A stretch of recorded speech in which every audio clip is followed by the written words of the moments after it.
สบายดีเด้อพี่น้องสบายดีเพื่อนสุขุทุกคนเนาะสบายดียามเช้าจ้า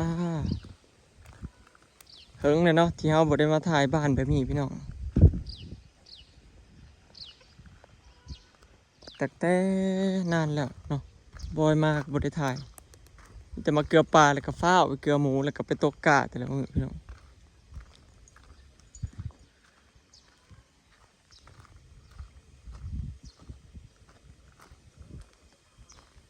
บ้านสวนของข่อยก็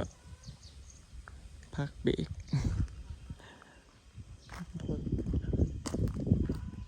พอทะเลเมียนให้พี่น้องจ้างเพิ่นเมียนของให้อันนี้วงกบเนาะ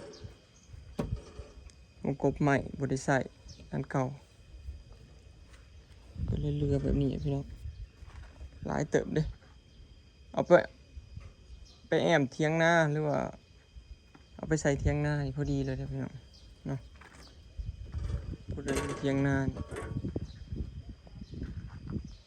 บ่อนนักกระมุงเรียบร้อยแล้ว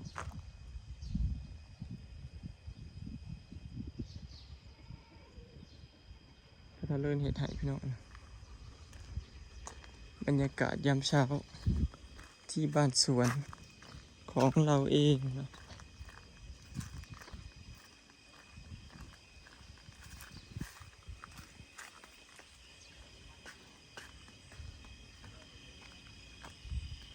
เขือ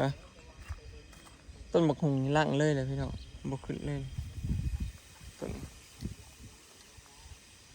มือซื้นก่อนเนาะมาตัดหญ้าออกแต่ข้องใส่ไก่จึงเห็นว่าแป้นเนาะพี่น้องประมาณนี้จ้า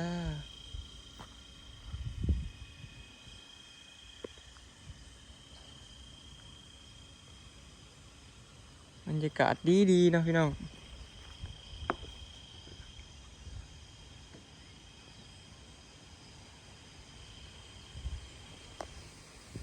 ลมเย็นวอยใ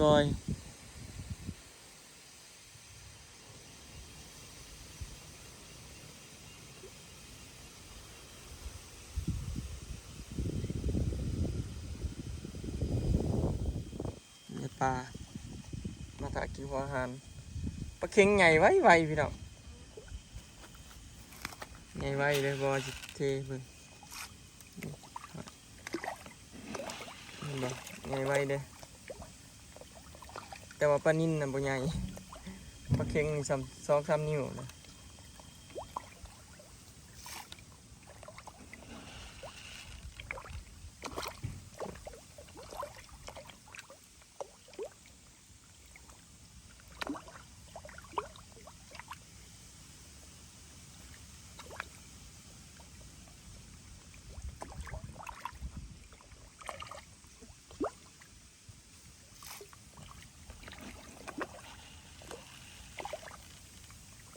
เห็นแต่ปลาเค็งปลาตะเพียนบ่เห็นขึ้นมากินพี่น้องพอได้แยงเนาะเห็นแล้วปลาตะเพียนมันออกลูกเบิดแล้วจัก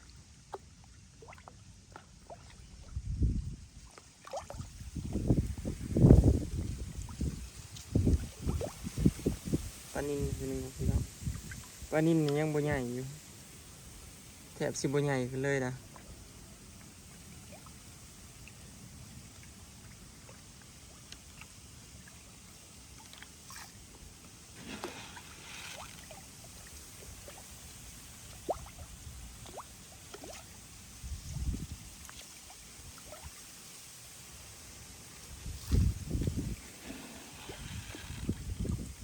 ปลาเค็งตัวนี้2 นิ้วแล้ว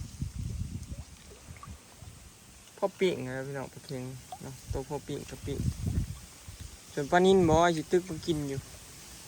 มันบ่ใหญ่แล้วสิบ่เลี้ยงมันปลานิ่นพี่น้องสิเลี้ยงแต่ปลาอื่นมันบ่ใหญ่จักเทื่อ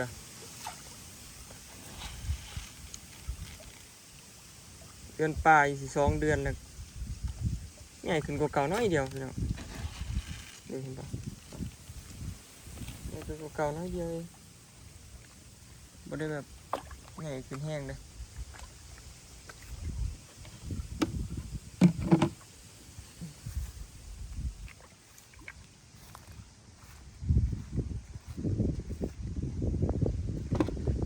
านนี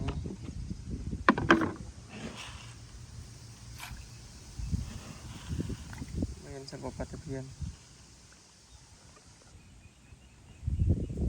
ปลานิลเห็นแล้วเด็ปลาตะเพียนเห็นแล้วเนี่ยมันอยู่เป็นจุดเนาะ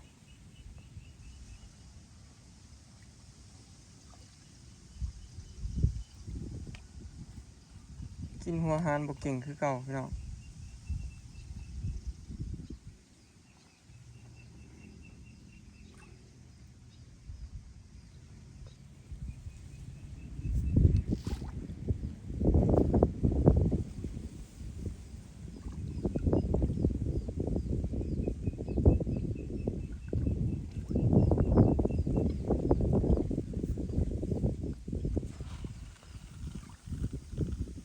มักหอยก็มีเลยพี่น้องเห็นบ่หอยจุ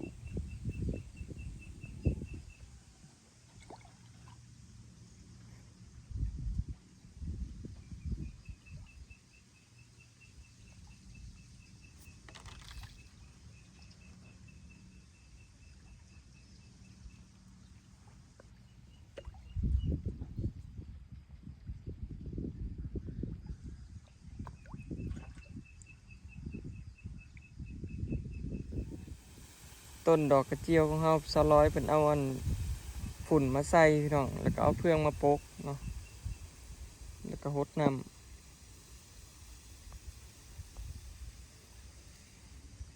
แล้วก็ออกอยู่พี่น้องมันยังบ่ได้ว่าเศร้าออกเด้มันก็ยังมีต้นออกอยู่เด้พอได้เก็บกินอยู่ในมือนะครับมือนั้นสะร้อยก็มาเก็บอยู่เห็นบ่โอ้มันออกดอกแล้วมันก็สิเกิดต้นขึ้นเรื่อยๆเรื่อยๆเนาะมันสิเลี้ยงต้นเลี้ยงหัวมันแบบนี้หัวมันใหญ่ขึ้นกว่าเก่าเนาะ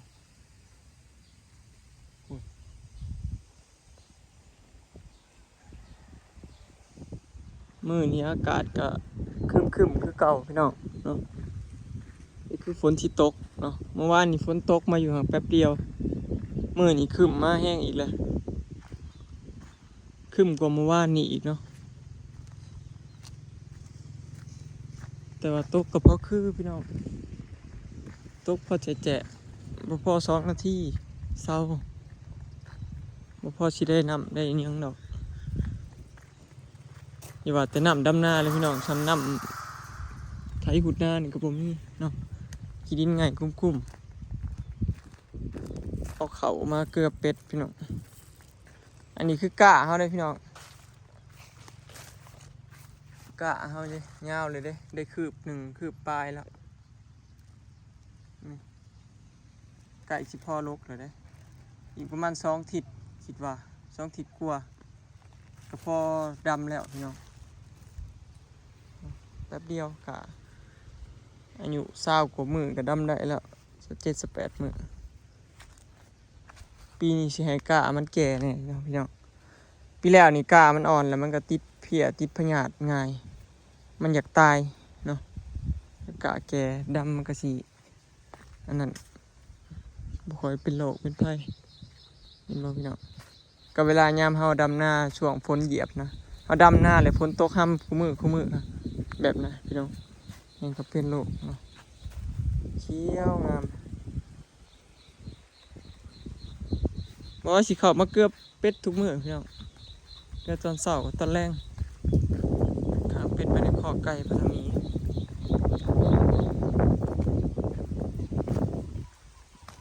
แนมไปเห็น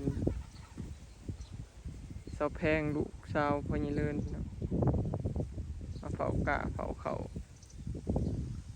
ที่จริงเขามันก็ใหญ่เลยแหละบ่ได้อยากเฝ้าแล้วแต่เพิ่นยังเฝ้าอยู่เพราะว่าอยู่นี่มันอ้อมหัวเบิดเลยได้พี่น้องลงพอดผุ่นอ้อมหัวไปแล้วเนาะงัวควายมันเข้ามาบ่ได้นี่คือไข่ปลางางเป็นอยู่ปัจจุบัน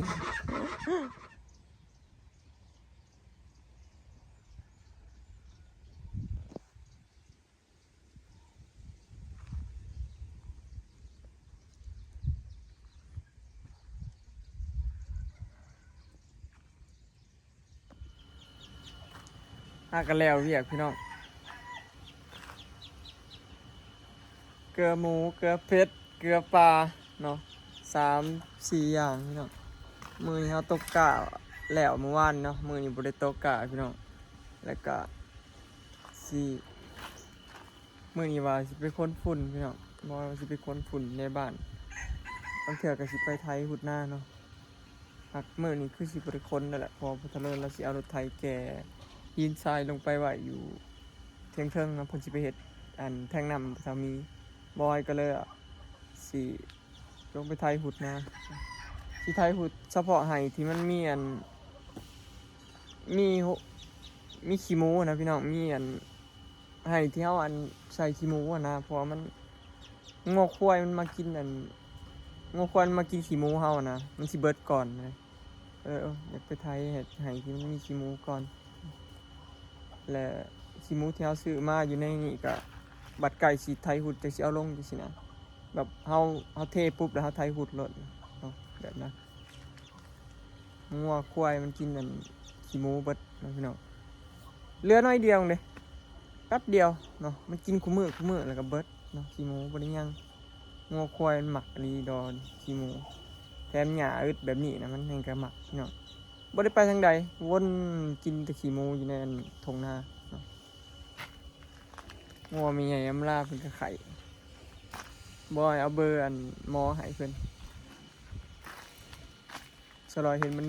บ่ลุกหมุกตั้งแต่เมื่อวานนี่แล้วเอาบ่ยากพี่น้องถ้ามันไข่ก็ฉีดยาให้มันแต่บ่ฮู้ว่าหมอเพิ่นสิได้มาบ่เพราะว่าหมอเพิ่นก็เฒ่าแล้วเพิ่นเจ็บแข้งเจ็บขาบ่ได้มาก็คือสิได้ฉีดเองนั่นล่ะถ้ารุ่นมื้อนี้ฝนสิตกบ่พี่น้องคันมื้อนี้ฝนตกบ่ก็สิได้ไถหุดให้มันแล้วเบิดเลยแล้วเบิดทงเนาะเพราะว่าถ้าฝนตกอยู่เมื่อวานนี้ตกมาก็ได้น้ำน้อยเดียวนึงเพราะว่าคันเฮาไถเลยมันไถยากพี่น้องมันแข็งดินเนาะคันฝนตกมาให้แล้วไถนะใครอยู่ง่ายเนาะ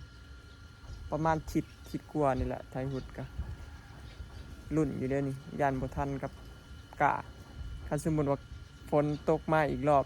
ถึกช่วงกะยาวนี่ก็จะไถหักคอดำเลยเนาะโอเคเนาะพี่น้องคลิปนี้ก็สิขอเก็บภาพบรรยากาศไว้ส่ำนี้เด้อเนาะพี่น้องไปแล้วสบายดี